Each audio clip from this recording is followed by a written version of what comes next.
भगवान विष्णु का विवाह बड़ी ही रोचक परिस्थिति में हुआ था। इस विवाह की चर्चा पुराणों में मिलती है। स्वयंवर के समय का रोचक प्रसंग पढ़ने को मिलता है।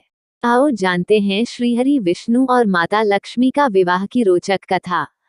ऋषि भृगु की पुत्री माता लक्ष्मी थी। उनकी माता का नाम ख्याति था। राजा दक्ष के भाई भृगु ऋषि थे।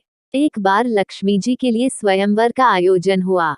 माता लक्ष्मी पहले ही मन विष्णु जी को पति रूप में स्वीकार कर चुकी थी, लेकिन नारद मुनि भी लक्ष्मी जी से विवाह करना चाहते थे।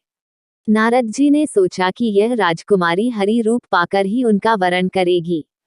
तब नारद जी विष्णु भगवान के पास हरि के समान सुंदर रूप मांगने पहुंच गए।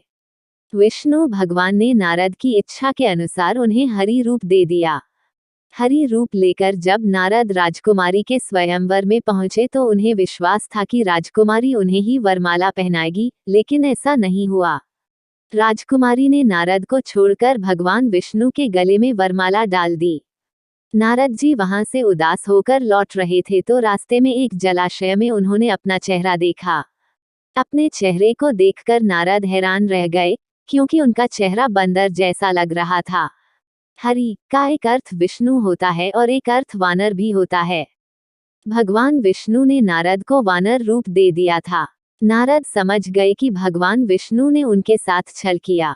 उनको भगवान पर बड़ा क्रोध आया। नारद सीधे बैकुंठ पहुंचे और आवेश में आकर भगवान को श्राप दे दिया कि आपको मनुष्य रूप में जन्म लेकर पृथ्वी पर जाना होगा।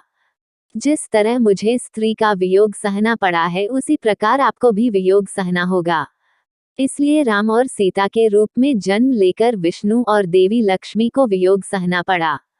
इस कथा प्रसंग में भगवान गणेश जी का विष्णु और देवताओं द्वारा अपमान करने का भी उल्लेख मिलता है, जिसके चलते विष्णु जी बारात लेकर निकले तब रास्ते में गणेश जी ने अपने मूषक से कहकर संपूर्ण रास्ता खुदवा दिया था। बाद में गणेश जी को मनाया और उनकी पूजा की गई थी, तब बारात आगे बढ़ सकी थी।